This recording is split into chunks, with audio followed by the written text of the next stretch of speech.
Hi, this is our last video for this series. You can expect to have a slide set to accompany the past couple of videos. In this last video, we will talk about transforming your function-based views to use class-based views, which is my recommended method of handling views, handling views.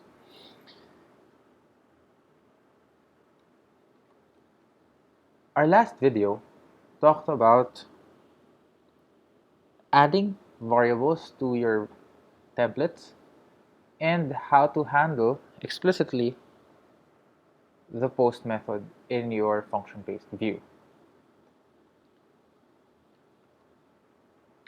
So what we can do is to just transform this into a class-based view. Before we do that, however, you might encounter an error where getting a field from your post request variables or post request data would give out an error. This happens when you don't have that data point or it has an empty value. So to fix that error, all you have to do is use the get method. Okay, we're calling the get method, so request.post.get. So we're getting, okay, from the post object data the item key, the item text key. So we're getting the value of the item text key. Okay, so again, we are getting the value of item text from the request.post object. Okay. Now, how will we transform this view or this function-based view into a class-based view? We will go back to our home view and notice we are using a template view. What we can do is we can remove the use of template view, okay, and just use a base view class, which will import from django.views.generic.base.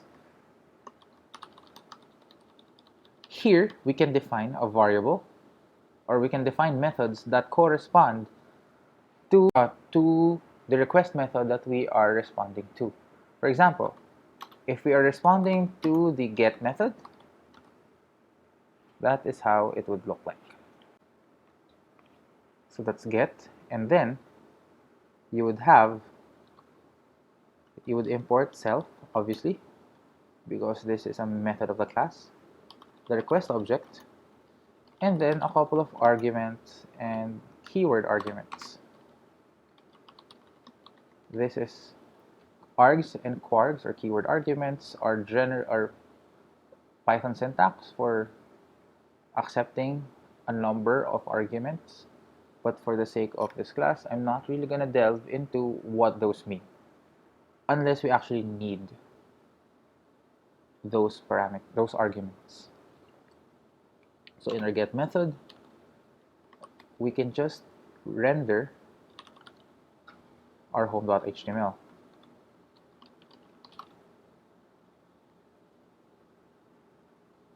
In our post method, again, we post self, request, args, and kwargs. And then we are to copy this here. So basically, we're doing the same thing, except here we are modifying it so that it uses methods. So I like this technique better because my methods or my class is a giant abstraction over handling requests, and then in it I have multiple methods for each request. So my methods, all my methods would only have one small task to make. This is in contrast to how we would do it with a function-based view, wherein my function-based view would handle different types of methods or different types of request methods differently. Okay, so now we have that out of the way. We can go back to the calling in our urls.py homeview.asView. We can run our tests again and check if it works the way we expected it to. We did. Congratulations. Okay, so that is our unit tests. Now we can try for our functional test. Python functional test.py.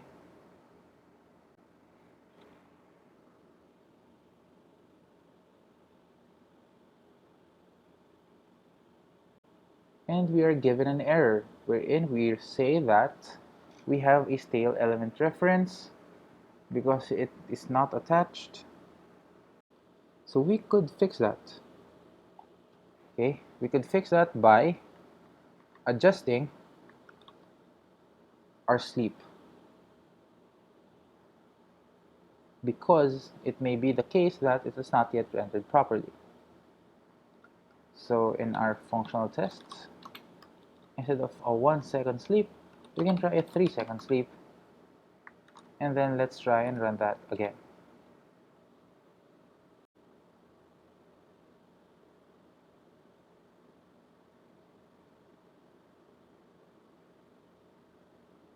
Or it is not in the current frame context.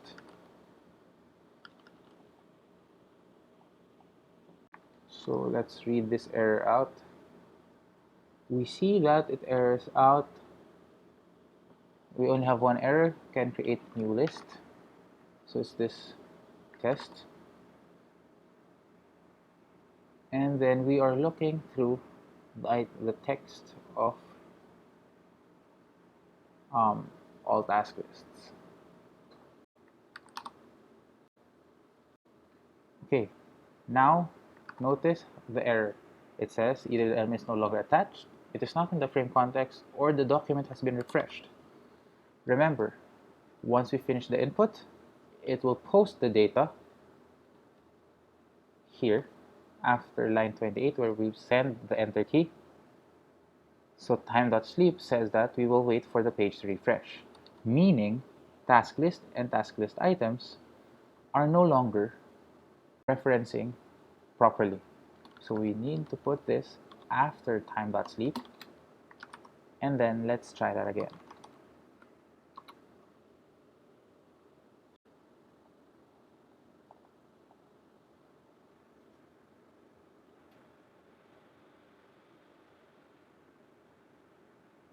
Okay, just an assertion error because apparently we're not sending it properly. We're not loading everything properly.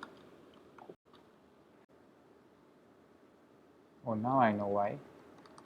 Because we don't have a name for this, so it's not sending out properly. Let's give it a name of item text. Now let's try the test one last time. Okay, so to explain this further, this name attribute is the key that is taken or that is given to the post request method or the post request object.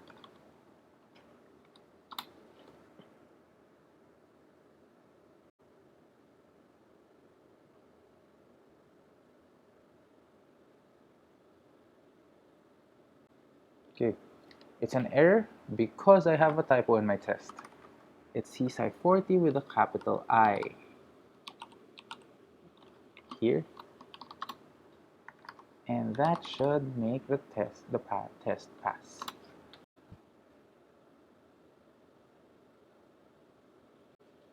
Okay, so now we have everything passed. Now what if we wanted to try to send more keys or more data and to assert everything again? So let's say I wanted to make sure that everything works, or that my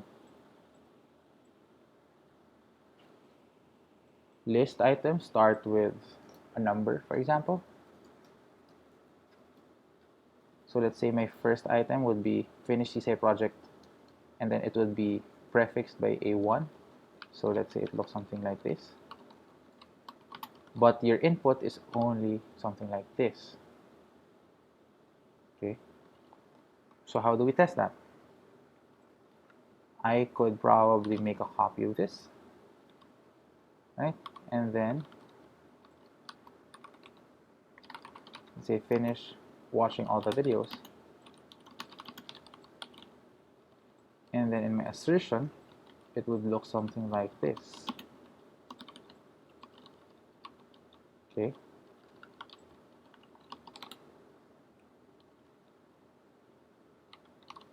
So that's number 2, finish watching all the videos. So that's a typo here. That should be finish watching all the videos. Okay. Now we're asserting if those do exist.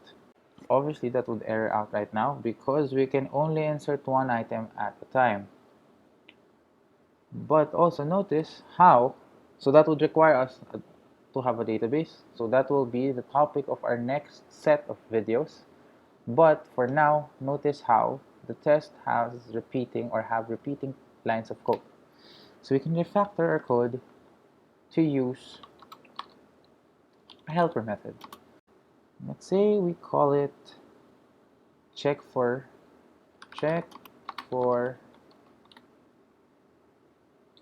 task in lists, and then we give, obviously it should be from the test from the class, and then we give it the string that we are expecting.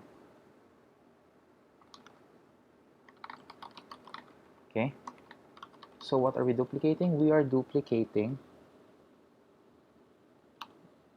these lines. We're in, oh wait, this won't work. This should look something like this. Okay, sorry for the mistake. Our test should look something like this. Okay, why? Because we want to get our task list and task item after every refresh of our page. Okay, so now our repetitive stuff is going to be this assertion. Okay, that is what we're going to automate with, or at least refactor.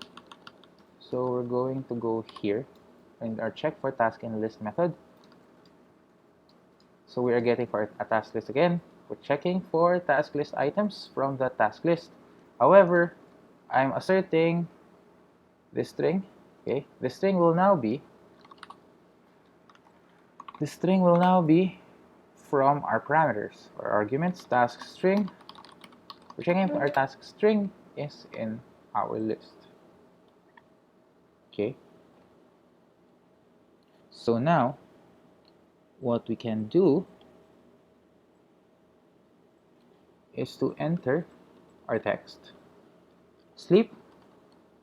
We can remove this now.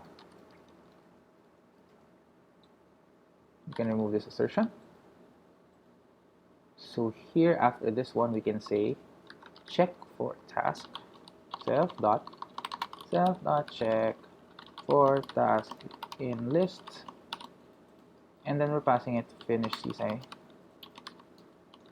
40 project, and then after finish watching all the videos we can say finish watching all the videos.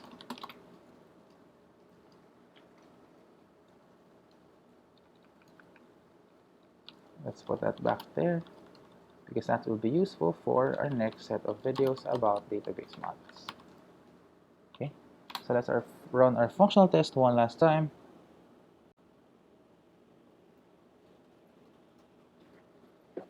And then we would have an error because we haven't appended that one because that is our first task. Okay, so that will only be appended once we actually go into our database, which is our next set of videos.